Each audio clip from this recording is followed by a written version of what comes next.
Best side. I think this is my best side. Please. All right, welcome everybody. It's my pleasure to welcome back again our speaker, Dr. Dawn Novatsky. You have to have your coffee to be able to say that. She's Professor Emeritus of Political Science at Linfield University. And this is her fifth presentation for our program. We have been enriched by our understanding of Christian nationalism, religion as a platform for increased polarization and the breaking of norms, and religious support of authoritarianism. I don't know why I had trouble with that this morning. Anyway, this time she has a two-session series. She's going to take a deep dive into the history of authoritarianism in the US, where we are. And then next week, I hope you'll come back because her session will be on why we should have hope. So without further ado, well, if you'll join me in welcoming our speaker. Well, Ms. Door. Thanks, Roy. Okay, can people hear me? No. Not quite. You should classroom voice. Okay, I could do that. So I'm really happy to be here. I was trying to think, is this my fourth time or my fifth time? And I really love speaking with this group, and I feel like we're a bunch of contemporaries, and I love talking to this group, right?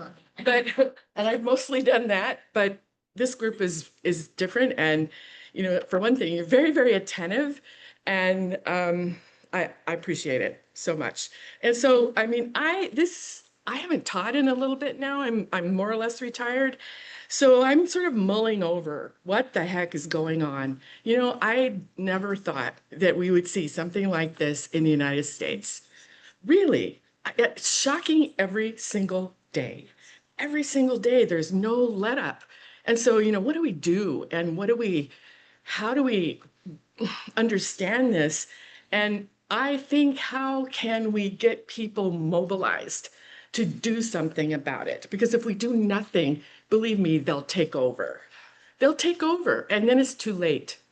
Because then we'll have, militias in the streets and, the SS and whatever. So, am I being recorded? Right. So, what I thought I'd do is do a little bit of an intro on authoritarianism. You got to be a political scientist to pronounce it. And this is part of what I used to teach in comparative politics. So basically, we divide the world, or the governments of the world, into more or less two types: democratic and authoritarian.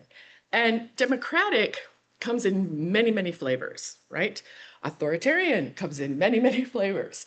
But there are certain things that these regimes have in common. And so I thought we would talk about that. And then as I'm talking, think about what's happening here and what kinds of things are going on that fit this model and fit these characteristics. So, yeah. Let's see. Man, there we go.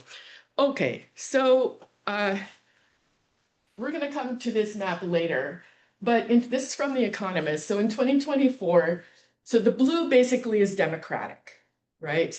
And the red basically is authoritarian. And the kind of paler shades mean, so on the democratic side, you see the United States gets like between a 7 and an 8, and this is 2024. So I think now it would be even like between a 6 and a 7 or a 5 and a 6. We're moving that way. So we're going to come back to the map here in a minute. So what I want to do is go into kind of the key components and the different varieties and why it matters that there are different varieties of authoritarianism, because they vary according to how much they allow dissent, how much they allow civil liberties, how free and fair their voting system is, right? All authoritarian regimes generally have voting. How corrupt is it? Right? So, we can tell the difference here. Okay, and so I'll just run through a little bit of examples so we can talk about Mexico. All of us are old enough to remember when Mexico was an authoritarian regime, more or less pre-2000. They didn't have free and fair elections until 2000, right? And then I'm going to do Russia, because of course I have to, Soviet time and post-Soviet. And then I want to take an example, how you resist authoritarianism, and I want to talk about press freedom and a little bit of my experience, if I get there, this is a lot, I used to work for Radio Free Europe, Radio Liberty in the 80s, and we broadcast to all the Soviet republics, right? And all the Eastern European Soviet type bloc states or Eastern Bloc states. So I worked for them for 3 years, and it was, well, actually a little more than that. And it was eye-opening. I was super naive. Okay. Yeah. So what I want you to know that the number of authoritarian regimes is actually going up. This is a global phenomenon, right? The democratic wave kind of crested in 2018. And now things are sliding back into these authoritarian type regimes. Political freedom around the world has declined. So that means people are less likely to be able to exercise civil liberties. It means voting is less competitive and free and fair. Okay, and let's see. We'll talk about electoral authoritarianism because that's the most common kind. What does that mean, electoral authority? I mean, they have elections, like I say, but again, how free and fair are they? And then, why is this happening globally? This is beyond the scope of my lecture, but, I have some, kind of theories rattling around in my head. And if you want, I'm going to try to leave some time for questions, and maybe you have some ideas about that. Okay, but the US is part of this trend, sliding globally more into the authoritarian direction. Okay, this is another way to look at it. This is numbers of people worldwide who live in authoritarian states. So, the red there, that's people living in closed autocracies. That means that really the borders are sort of closed. They can't move around. They're super controlled. When does that start? I just can't read the number. 1800. Thank you. Right. So the number of people, like you see in 1800, pretty much everybody lived in a closed, kind of what they're calling closed authoritarian state. And it's about 1 billion people, right? And then you can see democracies, people living in electoral democracies and people living in liberal democracies, right? There's a little bit of a difference there because in liberal democracies, it's all about civil liberties, right? In electoral ones, they more look at political rights and maybe less civil liberties, right? But you can see, the democratic wave there, it was about 2018 when we had the most, and that was about, what, 2 billion people in electoral democracies and another a little less than 1 billion. So you can see it's about half and half. Well, now there's this giant jump, people living in electoral autocracies at the expense of the other two. Does that make sense? More authoritarianism. This is The Economist. This is free. They do these charts for free. And if we were really fabulous here, we could play this. You could play it over time and see the change. Okay. All right. So what's authoritarianism anyway? So democratic authoritarian, I said that, and then we used to divide it into totalitarian. Well, what's the difference between authoritarian and totalitarian? Well, I think the best examples of totalitarian were the Third Reich and the Soviet Union. And the difference between kind of standard authoritarianism and totalitarianism is that they want people to participate in what's going on. Like people have to be mobilized to help the regime achieve its goals. Where basic authoritarians, they want to keep people out of politics. They demobilize them, right? But the totalitarians want you to You know, all the lies that they tell, they want, oh yeah, spout those, and oh boy. Okay, yeah. So this is just a typology, but it helps us understand what we're dealing with here, right? And if we know what we're dealing with, I think we can figure out ways to counter it. And I also think that, well, I'll get there in a sec. So first, right, how do we know an authoritarian regime when we see one? Let's look at legitimacy of government, right? So what does the legitimacy of government mean? Here, I'm being a teacher. Elected, right? That's one, yes, that's one source of legitimacy. The leaders are elected. Accountable, what else? Respond to what? Yeah, okay, so there's an engagement between the people and the government, that there is no wall between, okay, good, yeah. Representative, right? People can elect their representatives. Okay, so we all have this kind of idea about legitimacy in our society, right? In other places where they don't have democracy, how is the government legitimate? Who's ever in power, but is that legitimate? They did. Okay, so we need, do you know the answer? No, No, okay. He's studying history, you know? Okay, so Max Weber, who's a very famous sociologist, and kind of he's very, of course, German. Right, so he came up with this idea. There are three sources of authority. If you think about legitimacy, what does it mean? That people agree basically that the government has the right to rule over them, whether it's a king or a dictator or whoever, that they basically more or less agree that what the government says goes. And they're legitimate, they have legitimate authority based on one of three things. And some of these get blended together. But traditional, that would be like monarchy, where you have sort of the mandate of God, right? All monarchs kind of appeal to a higher authority. And our family has been here forever. Think about King Charles, right? And to us, it seems kind of archaic. And it is. There aren't that many monarchs left in the world. Okay. The second one is charismatic leadership. So charismatic leadership, why did people follow Hitler? He would make them great again. Yes. Oh, okay. Yeah. Because he was able to articulate what people were thinking, but didn't know how to express what people were feeling and didn't know how to express. He embodied the sort of ethos at the time of the German people. And he got a lot of people to follow him because of that. Yeah, we're going to be great again after World War I. You know, we've been stabbed in the back and, you know, all this sort of stuff. So charismatic leadership, but, you know, we've also seen other, and this is a different thing than ordinary charisma. You know, people who have charisma who you think, oh, you know, immediately they have some kind of thing going on and you want to be around them. It's not that, right? Because Trump is a charismatic leader. We don't necessarily want to be around him, right? But, you know, he's able to articulate what a lot of people are thinking and feeling. And it's like he has an instinct for it. And charismatic leaders, it's like they have this feeling for it. Also, you can talk about Lenin in the Soviet Union. He was a charismatic leader.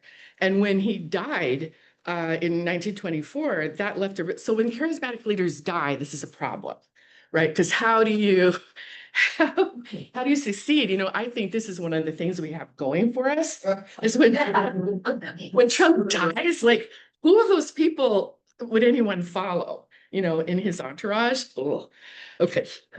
Stephen Miller. Yeah. Okay, rational legal. Yes, David.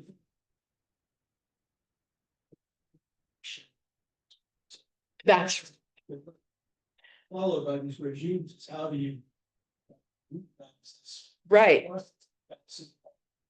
That's right. How you normalize more or less and make it a procedure more or less, right? Okay. So the third type, yeah, I've got a sociologist in. In the audience, good, you can hold me accountable. So then the third kind would be rational legal authority. So what does this mean?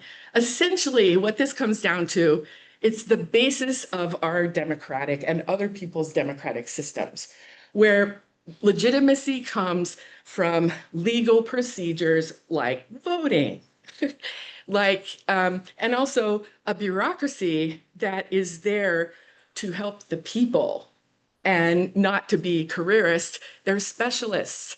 They more or less know what they're doing. I know bureaucracy has a really bad name, but we're finding out that we actually like some of the services that the US government provides. And, bureaucrats who are in that, people in the trenches generally are experts, right? They're experts in what they do, or they learn to be experts. So what's happening now is that, well, okay, I'll get in there. So rational legal authority, right? People, for us, it's not the person, it's the office. The office of the presidency, the offices of the Congress. It doesn't matter who fills those. But once they're in there, then they have certain obligations to act according to the law and to follow the procedures. And we're all good with that. And we don't think about it really. This is it's a danger, because I think Americans are so used to the way things have operated. It seems normal. We might not have liked it, but Churchill said, democracy is the worst form of government, except for all the others that have been tried, right? So losing our democracy would be horrific. Okay, so here's some characteristics. I put together some political scientists. I hope you don't drop out of your seats, but right. So how do we know an authoritarian regime? So this is famous political scientist Juan Linz. He was a Yale professor. He was Spanish. But he wrote a lot of really foundational things. And one of his articles that you really should read if you are a nerd is The Perils of Presidentialism. Because, he was around during the Franco period, and he could see what was going on. And when a country is moving, maybe out of an authoritarian regime, maybe it's delegitimized in some ways, doing badly economically, the people are pissed off, it's going to transition. And he said, when you're adopting new democratic institutions, maybe what you don't want is a president. Just because it's too easy for the executive, if you have, a person vested with all this authority, for them to kind of try to expand their powers. And you can see this over and over in the revolutions in South America, military takeovers, coups, all this sort of stuff. Okay, so yeah, there's limited political pluralism. Okay, so what is political pluralism? Sorry, again? Good. So you could have lots of parties or lots of groups or lots of organized interests, right? Where these groups and parties are free to compete. They're free to compete in elections. They're free to pursue their interests. The United States has been very pluralistic up until now. So include different tiers within geographical, national, state level, counties? It can be, yes. Pluralism, meaning that power is diffused over national, state, local. Yes, yes. Okay, okay. But in an authoritarian regime, you have big constraints on pluralism, right? The government wants to control how groups are formed. We have freedom of association. What might happen with that? Right? So one of the things that happened in Russia is that Putin, it was in about, I can't remember, it was before or after the first invasion of Ukraine in 2014, they put in a law where interest groups that had foreign money, right, in Russia had to report themselves as foreign agents. So that meant if you had to officially declare yourself as a foreign agent, you could be expelled. Okay, so that's kind of an extreme example. All right. Okay, so then the second thing Lynn said, political legitimacy is based on appeals to emotion. So people's anger, people's fear, people's frustration, and the leadership, the government, they argue they're the only ones that can solve this. Does this sound familiar? Yeah. And the regime is the only answer to major problems. Okay, third would be minimal political mobilization. Remember, I said they don't want the people to participate. So this picture here is Iran. And this was the when they killed somebody for having her veil on crooked. Oh, excuse me. I can't remember her name, but it sparked all these street protests. And, it became violent where they've got these militia type people who show up and they basically shoot into the crowd and they drag people off. And so, people become really afraid. And this is Iran on the bottom. You see, they're just beating people on the street. This slightly looks familiar to me too at this moment. Okay, then ill-defined executive powers. So it's kind of vague, right? They don't really specify what the executive powers are so that they can just do things and say, well, it doesn't say I can't. Does it sound familiar to you?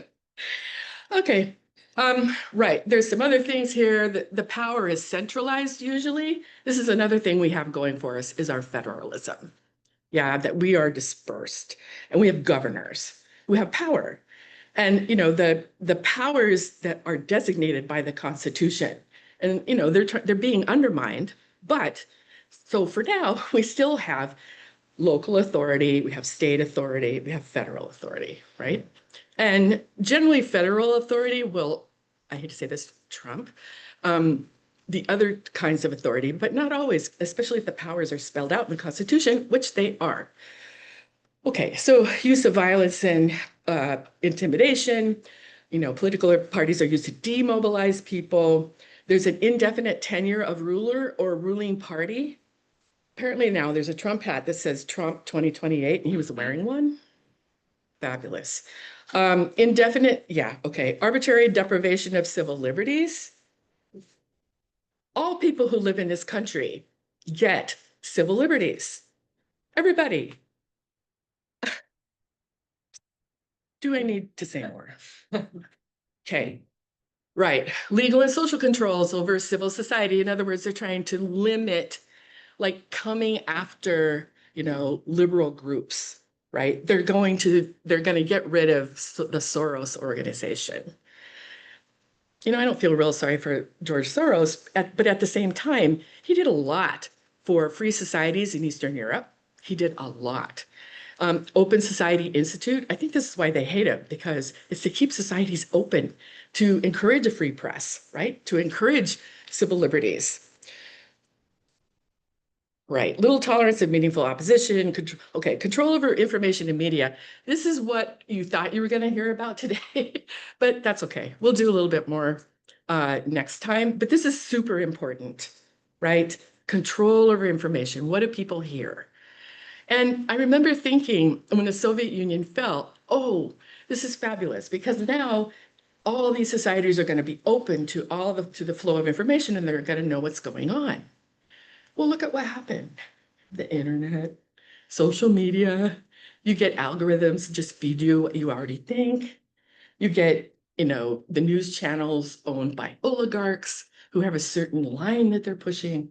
I mean, this is kind of indirect control. We don't have censorship per se, but certainly, that our information space is really polarized. And then there's also a lot of crap in there. So you can't distinguish what's really going on from crap. Excuse me for my language, but you understand what I mean. Friends. Thank you. Okay, so yeah, one thing the autocrats do is they want to control the armed forces, and they do this by providing for the military's interests. So what's in the appropriations bill that I think passed? Like all the military funding and adding all these billions of dollars to support ICE. I didn't realize I was going to be ranting, but Okay, bureaucracies staffed with regime loyalists. Creation of allegiance through education and indoctrination. Look what's happening in school curricula, especially in Texas, Florida, Oklahoma, right? They're imposing on the public schools these certain, they have to teach religion now. Well, what kind of religion are they teaching? Not that I think that's bad, but I think it should be private, not public. And separation of church and state has kind of worked, although in the United States, there's always been this kind of tension between the two, but now it's overt. Looks like it was taken from the table of contents of Project 2025. Oh, they probably used a political science textbook, right? They probably did. Okay, Adam Przeworski, do you know Adam Przeworski? Yes, you've heard of him. No, he's a famous, not to you, political economist, and very, very brilliant. And he has this knack for boiling things down into a nutshell. Authoritarian equilibrium rests mainly on lies, fear, and economic prosperity. So this is where authoritarians get in trouble. People will put up with a lot of lies and a lot of fear if they're doing better economically. This is what happened to Russia in the 2000s, the first decade of the 2000s, because they had this oil wealth that Putin helped distribute throughout the society. People who are, okay, our lives are getting better. Things are kind of going back, to backward in terms of civil liberties and political rights, but we're okay with that. All right, so this is another thing that we have going for us. I don't want our economy to tank, but in a way I do. Okay, so authoritarianism is a term, obviously here, it covers a lot, but it gives us kind of a way to think about what is happening now, I think. All these things, we can find examples in our society right now and in our politics. What's happening? I think this term is useful because all authoritarian regimes have these characteristics in common to some degree. This is how you know what you're dealing with. Unfortunately, I think you guys know, if you're educated people, which I think you are, you know what authoritarianism means. It's hard to say, but you know what it means. A lot of people out there, if you'd asked your average no kings person, what is authoritarianism? They might not have been able to tell you, but they could tell you what a king is and what a dictator is, except that I don't think that covers it. I don't think that covers it. So when you're out there talking to folks, say there's more to it than king. We're not going to have a king. It's not going to be a monarchy. I mean, I know that's sort of a metaphor for what it seems like Trump was. I can do whatever I want. And that's what kings do, except there's a lot of controls over kings too. Kings can't do just whatever they want. Okay. So yeah, I just think when we think about authoritarianism, there's so many things involved with all the institutions, with the civil society, with the information environment. It's all these things that we need to think about. And that's just why it seems like so much is happening, because they're coming at it on all fronts. Okay, in the world, I won't spend too long on this, but what I want to say is that political freedom has been declining over the last 25 years throughout the world. Political freedom, that means right to vote, right? And free and fair elections. Some people add in civil liberties. So that means freedom of the press, freedom of association, freedom of religion, all these sorts of things. So they're all declining pretty much everywhere. Oh, I want to go back just for fun. Whoops. Can I go back? No. How do I go back? Oh, here we go. Yeah. So the best you can see is a 10. Well, where's the 10? Social democracies in Northwestern Europe. Social democracies. This makes people in the United States foam at the mouth. I mean, socialism? Yeah, but they have capitalism and they have more equal distribution of wealth. There's still rich people in Norway, you bet. There are rich people in Norway, but not like bloody Elon Musk. Okay. Rawr. I try not to do this in class, rant and rave, about, you know, from a partisan kind of, and I'm actually not even a Democrat anymore because, I mean, Democrat with a big D. I'm more in the middle because I think they've gone on their end too far too. I don't think they're leftist thugs. They're not Marxists, right? They're not, no. But I think they've made some big mistakes. Oh, no, am I going backward? Oh, no. Oh, no. Okay, go forward. Forward. Yeah, What? that's right. Okay, you're gonna have these. I just, yeah, have to be careful because I'm on the professor watch list. You know this? Turning Point USA, for a mistake that they made. I never said what they said I said. And I'm still on it. And they won't get rid of it. I asked the Oregon chapter, the Oregon state, I said, look, this is what happened. And I showed the proof. They said, oh yeah, we'll see if we can get your name off. No, they didn't. So, Well said. right? I mean, okay, varieties of authoritarianism. So you have to know there's military, you guys remember, you know, military rule back in the day in Egypt, in Syria, there was a lot of it in the Middle East. One party rule. So I will go through that because the Soviet Union technically was a one party state. Theocratic, the only real example of that we have is Iran, where the clerics are in charge, right? And it's a religious state. Religion and politics are not separate. Is, yeah, Myanmar? Myanmar, Or I mean, heading slightly in that direction, maybe, or it's rules by the Buddhists, by the extremist Buddhists, which is weird, right? I don't know, not quite. Yeah. Okay, so personalists, so these are like the dictators for life, and you have a lot of them in Africa, right? Or you did, like, what was his name? Mobutu Sese Seko in Zimbabwe. He was there until he was 94 and ripped off the state for 30 years. What's that? Robert. Mugabe, thank you. That's Zimbabwe, right? No. Eating. Idi Amin. Yeah. Okay, those are personalist. And so that means really that person is in charge of everything. And I think really this is more like what our fearless leader has in mind. Okay, and then electoral authoritarian and authoritarianism where you have elections. All right, Mexico, really quick. Oh my gosh. They had single party rule. They had presidential and other elections. Their institutions are based on ours. They have federalism, they have different provinces that are states, they have local elections. But what they did, it was arranged so that only one political party actually won everything all the time. And it was based on this giant patronage system, delivering votes for favors from those higher up. So government will, you know, electrify your village, meaning you get electricity. Government will provide state subsidies for various things.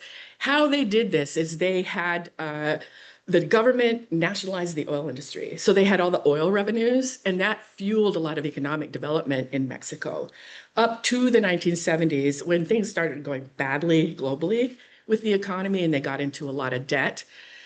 And in the meantime, people in Mexico were wanting, there's a lot of dissent. So eventually they had to put in some reforms. And finally in 2000, they had a competitive election. Right. They were kind of maybe what we call soft authoritarianism. They didn't use repression all the time. They did some censoring, some beating up of people to create some fear, but it wasn't like, the Soviet case, which is my next one. Single party rule, which is the Communist Party of the Soviet Union. I said already this is totalitarian because they tried to convince people with their propaganda about a reality that did not exist. They thought, and to convince people that they were actually living the reality and also that they were building communism and that it's going to get better. So people were mobilized into the economic and into the, political goals of the system. And right here, you've got state control over the whole economy and all the resources, including property. I think this is what people freak out about when they think communism. and equate it with socialism. Oh, no more private property, right? Okay. Yeah, very strict control over information, no formal opposition. They had an informal underground dissent movement from about the 1950s, where they circulated novels and, things that the regime really didn't, it was subversive. And they would stay up all night and use typing paper with carbons. They would do 9 carbons and then distribute things. It was quite amazing, right? So people will come up with stuff, even if they live in a totalitarian society. Right. So how is Putin different? Well, it's capitalism now. It's not, it's private ownership. People can own their houses. They can own their businesses.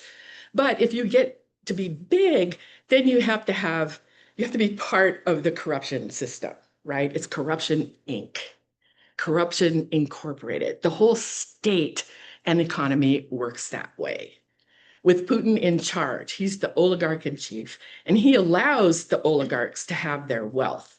And if they cross him, if they want to go into political opposition, he has them thrown out a window, literally, or he puts them into exile, or, he still has strict control over the FSB, the army, geez, now we know, the power ministries, right? The interior police, all those people, they still are very, very loyal to Putin. So he can do in that realm what he wants.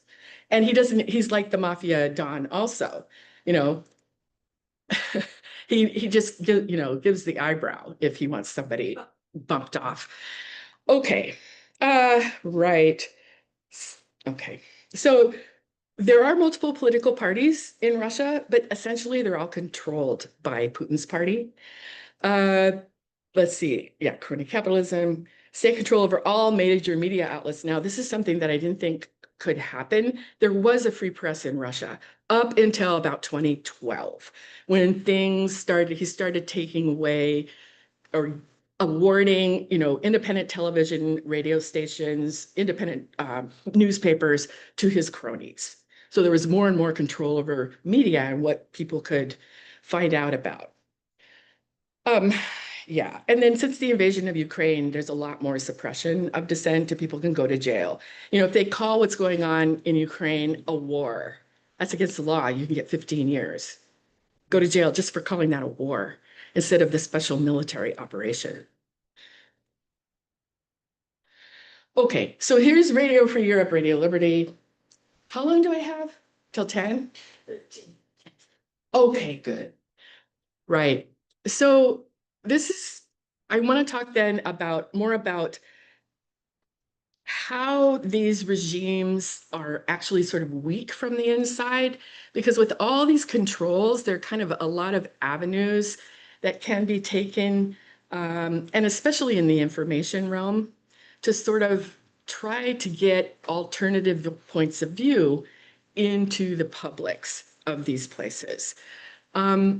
And so, for Radio Free Europe, Radio Liberty, they started in the very beginning of the Cold War. RFE started in 1949, and Radio Liberty started in 1951. So if you think, so there was no free press in the Soviet Union at the time. I told you there was this underground kind of thing, but it was really among, very educated kind of dissidents, right? And it wasn't really widespread among the mass of people. So the idea here, and at least this is what I was told, is that the radios, especially RFE-RL, were for giving those societies information that their governments didn't want them to have. So things that would happen that the government wouldn't talk about, such as Chernobyl. They were silent in the Soviet Union about the explosion of a nuclear power plant for about 2 weeks. They didn't say anything. Meanwhile, everybody knew in Europe, because there was satellite imagery and things. I was living in Britain at the time, and I remember being really scared because I was pregnant and there was this big cloud of radiation that went over. The government said nothing. So the radios were in there, they were broadcasting. They were saying, this is what's happening. So this was shortwave radio. So people could buy shortwave radios relatively cheaply. There was a time when, it was forbidden to own a shortwave radio, but how could they round all those things up? And if you know what you're doing with the radio, you can turn an AM radio into an FM one. And so, or a shortwave one. So people would be listening. So let's see, it wasn't only RFERL broadcasting, there was also the Voice of America, which was really a voice of the State Department. So that one did promote US policy. RFERL didn't really do that so much. It was more oriented toward the inner society of these places. At least that's how I understood it, how it was presented to me at the time. So we're trying to refute these sort of narratives coming from the communist government about these societies and what is happening. There was really no real feedback in those societies as to what was going on. Sociology sort of started there in the early 70s. And there were certain things that, they weren't supposed to study. Like you couldn't study crime because crime wasn't supposed to exist in a communist state. And you couldn't study, alcoholism. After a while, they realized this is a real problem. So they did start studying that. Let's see, I'm trying to think of what else you could not. Problems with the youth. Same with drug addiction, couldn't study that, not supposed to exist. And it was a huge problem, especially in some of the bigger cities. Okay, and what else do I want to say here? Yeah, Voice of America. The BBC also broadcast to the Soviet Union. The Germans did, the French. So it wasn't just the United States. So you may have noticed that one of the things that our current administration did is cancel these things. They no longer exist now. The radios don't exist. They canceled Voice of America. That's the State Department. They canceled RFERL in part because they gather all of this information from all over the world, and they're an excellent archive. You can use research from there, and they're great. You can't access anymore. What is going on with that? This is a real puzzler. I think it's part, Roy and I were talking earlier about this kind of drawing in from being engaged with the world, right? We're not going to do that anymore. And this was part of that. Plus, it was supposed to be objective, news. We're not interested in that anymore either, apparently. Okay, yeah, so this was the headquarters in. They moved from Munich. I started in Munich. And they moved to Prague. By then, I wasn't working there anymore. Yeah. So, yeah, I love this poster. Don't let her grow up without hearing the truth. This person in Eastern Europe. Now you can broadcast your ideas on truth and freedom from behind the Iron Curtain over Radio Free Europe. So if you had stuff to say to people in the East Bloc, and there were campaigns about this, what would you like to tell them about freedom? What would you like to, and they tried to get ordinary Americans to talk on it. And, people who had immigrated from those places, they got them to speak, did a lot of interviewing that way. Okay. Yes. So the thing about the radios, and this is why my students think I'm a spy, is that the radios were funded by the CIA. They're essentially started by the CIA. They were CIA front organizations that started the radios. And we were funded by the CIA till 1972. And after that, it was a continuing resolution of Congress. So I didn't start there till 1981. And I was super naive. I was 25 and I grew up in Seattle, and very naive. And I'm telling you this, so I started as an intern in the summer of 1981. But when I went, it was in the summer, and I'm walking into the building in Munich. This is the main headquarters. The great thing about it is that right behind it was the English Garden beer garden. And everybody went there for lunch. And so after lunch, you could not get anything done because everyone in the building was drinking a liter of beer. This is where I learned how to like beer. I didn't like it before, but in Germany it's great. So I didn't drink a liter. I just drank a little bit. Anyway, people didn't get much done after lunch. Okay, so I'm walking in and there's all this scaffolding and plastic, and we were told, oh, we're doing some remodeling. Well, it turned out in February of that year, there had been a big bomb planted in the building, and it blew up, and it caused in those years, $2 million worth of damage, which is a lot. Didn't kill anyone. A few people were injured, but they never mentioned anything about that to us interns. Oh, we were blown up. Well, who did it? Turns out Carlos the Jackal, who was this, kind of terrorist for hire guy, apparently. And the word was that Ceausescu, who was the president or the, head of the Communist Party in Romania, funded it. And that was according to the Stasi files. It's the East German spy service. In 1989, when those files were opened, that's what it said, that they were funded by Ceausescu. Actually, who they were funded by was the KGB. And this was turned over by a general who kind of was, writing his memoirs, and said that this guy, Oleg Tumanov, was part of it. Oleg Tumanov was the editor-in-chief of the Russian service. He was a total KGB agent, and he was in there for decades. And so one thing I want to say about the radios, they were totally infiltrated by the secret services of Eastern European and the Soviet Union. And I'm just sort of naive, They told us, if you work for the radio, you can't go to the East Bloc for 3 years. Because they did kill some people. They killed the Bulgarian editor of RFE with a poisoned umbrella tip. I mean, that's a famous one. And so I just didn't really think that it was dangerous.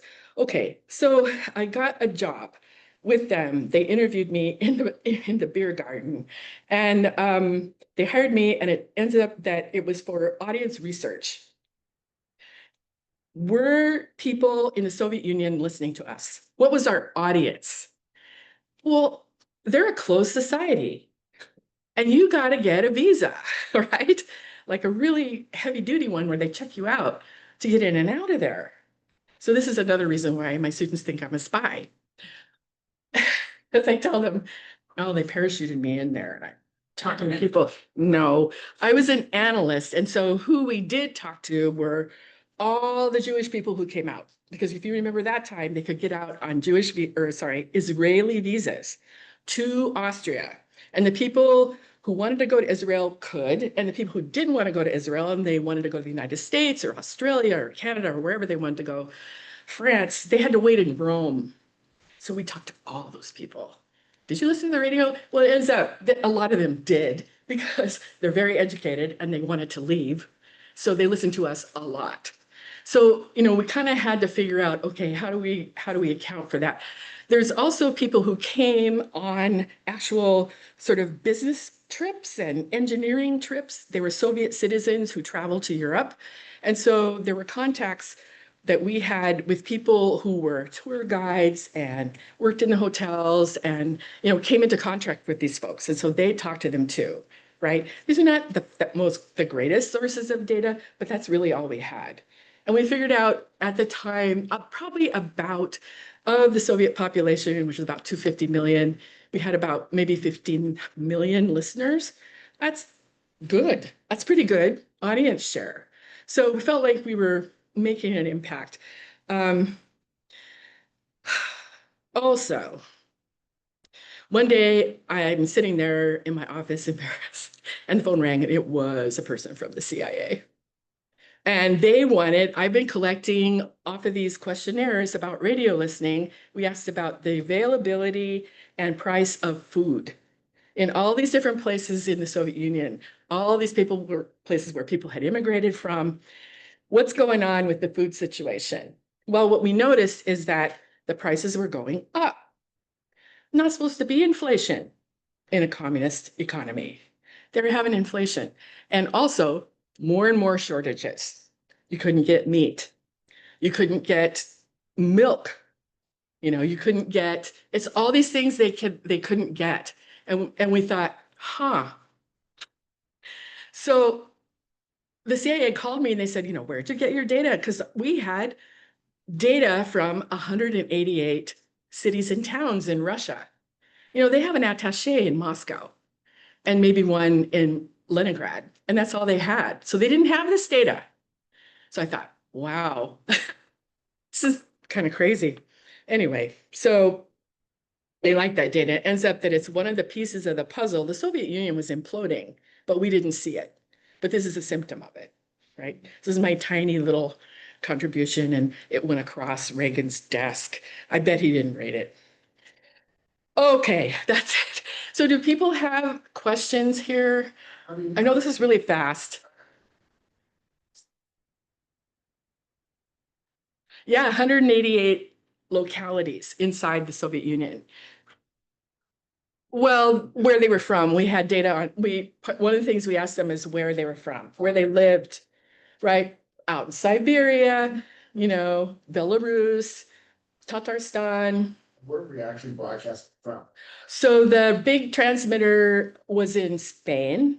They were, I think, transmitting when I was there from Germany. They started transmitting from Germany in, you know, late 40s, and then they moved to Spain. So it was a huge transmitter.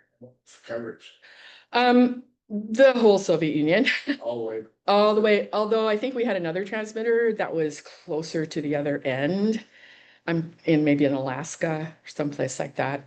I'm pretty sure because we got Vladivostok. And, you know, we had people who were from these closed cities, like cities that were closed because they were militarily, they were important to national security. And so you couldn't get in and out of there, but they immigrated, some of the people. So we had information on cities that you don't normally get information on. So it was very interesting, right? These closed societies, they don't report on themselves. So we have to try to figure out what's happening. Yeah. There was this, like, the authoritarian's dilemma, or the. Oh, I went past that. It is. Let me go back. Let me go back. Thank you. I know, I always have too much. I'm so sorry. Okay. So generally speaking, authoritarian regimes recognize a supreme leader. You know, so even in China, where you've got still a Politburo, right, which is the highest party members, you know that the main guy is Xi Jinping, right? So this is what we mean. Most authoritarian regimes recognize the supreme leader. So the dictator's dilemma is that when you have repression, it creates a lot of fear. So then people aren't going to be out there demonstrating. You know, they're not going to be dissenting because it's too dangerous. And so the opposition becomes more secretive due to this fear. And then it leads to the regime spending more resources than is rational to co-opt or suppress the opposition. So we have not quite seen this happening yet. Although, you know, you could, I suppose, make the argument that all this spending on the military and on ICE and using the military in American cities and the feds trying to co-opt the National Guards and all these sorts of things. I mean, it's kind of creating this fear of repression. So far, you know, look at No Kings yesterday. 7 million people on the streets. I mean, most Americans, this is a thing I think we have to hope for, is that I think most Americans, maybe with the exception of about 30%, don't want this. They want to have America be America, right? Not this weird ass version of what they're proposing, right? Okay. So yeah, you're welcome. Yes, well, yeah.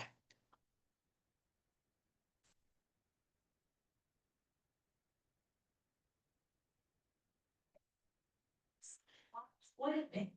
So this is really interesting because I think there's been this sort of movement of a farther right, to take over the conservative movement, right? Like traditional conservatives don't want this either, you know? But these are like the never Trumpers, the people that say, no, I mean, we're still conservative. We still support the family. We still, all these conservative things. We think that change should happen slowly, but we're still willing to compromise and, we still uphold American values. The Heritage Foundation represents a further right sort of thing. And they're, I think, motivated by religion in part, motivated by, this Christian nationalism, motivated by, interests taking power that are wealthy so that they can sort of keep things the way they are, have the status quo. So they get power out of it and they get influence and they get wealth. I mean, I think that's the simple answer to it. And I think ideologically, this is the other thing that I think is interesting is that Trump is not ideological. It's just all about power. It's naked power grab. And he says, make America great again, but what the hell does that mean? And I mean, I guess it means disengaging from all foreign entanglements, unless it's Venezuela. I mean, it's whatever content they want to give it. Exactly. To enrich And yes, to enrich himself, his family, his supporters, his cronies. Right. It's crony capitalism. We already have that, you guys. I think one of the worst things that happened was in 2010, Citizens United, right? Supreme Court decision that says the corporation is a person and money is speech. The first thing we have to do is get money out of politics, right? So not hard, no. So who had, yeah.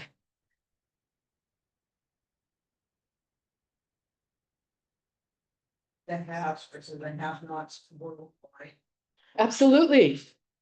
There's been this massive redistribution of wealth up worldwide for the last 50 years, right? I mean, it's kind of gradual. We kind of don't see it happening, but it's definitely, and we know, the 1%, unbelievable, the 0.01% has more wealth than the lowest 50% of the United States, lowest 50% of people. Yeah. So I'll keep this under a minute. Anyway, the world we face today versus 50 years ago is we're just running out of everything. Clean air, clean water, Mhm. food, overpopulation. So you gotta ask yourself, what government is gonna maintain or keep our part of the pie? Is it a China or is it like India? Democracy versus, say, a dictatorship. Well, if you look at China, they would come down and say, this high-speed rail is gonna take 7 years to build, and they do it. Right. You go to India, our road program is gonna take 7 years, 20 years later. Right. Full of corruption. Right. Right. So I think that's the dilemma people are facing. We had a speaker here on Ukraine last week, and his final comment was, what can we do? He says, remain strong and engaged at the local level. Yeah. And yet a massive turnout here at the local level would be like 35%. Right. I could be wrong on that. Usually in the primary, who knows, 25%. Yeah. There may be more this time because think the stakes are higher. Right. But people say, why is the Tea Party powerful, or seniors in a sense powerful, Mhm. or MAGA? Mhm. They vote. That's right. That's exactly right. And I think the issue is now trying to keep our voting system free and fair, because look at this gerrymander stuff. Trump asked for 5 new representatives from Texas and another few from here and there. This is not free or fair. And I mean, I think it's against the Voting Rights Act, but it's one of the things they've done. Well, we don't care about the Voting Rights Act, take us to court. So, yeah. Dave. It's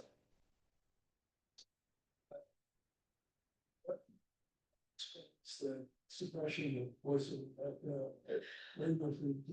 To me, it's bizarre. It's really bizarre. You know, I'm also the Fulbright program advisor for Linfield. I still am.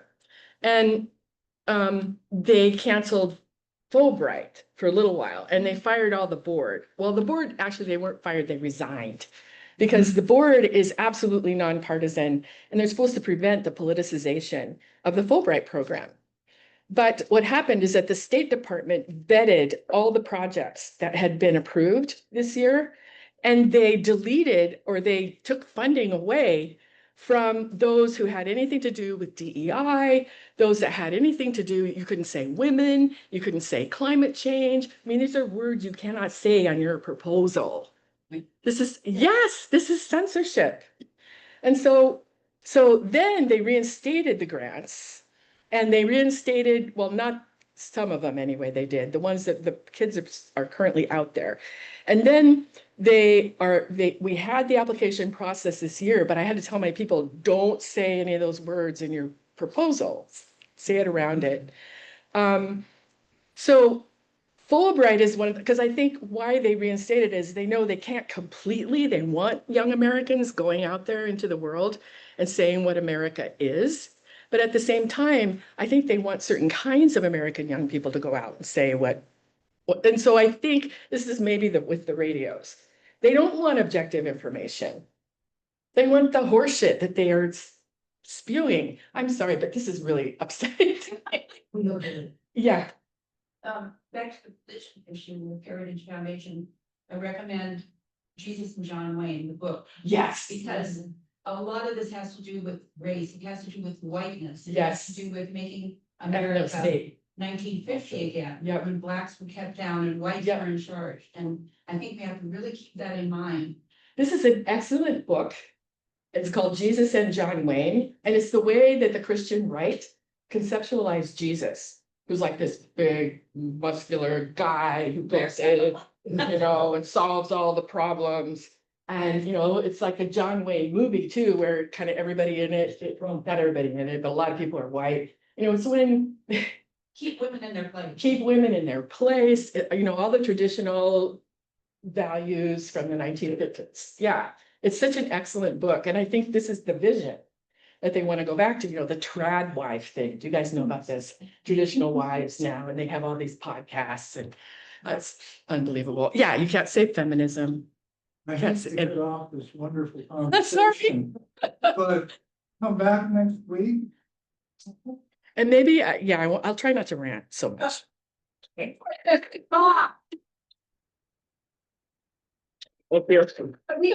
getting, will we get these slides? Yes, they can have the slides. Yeah, I don't think I've said anything nasty.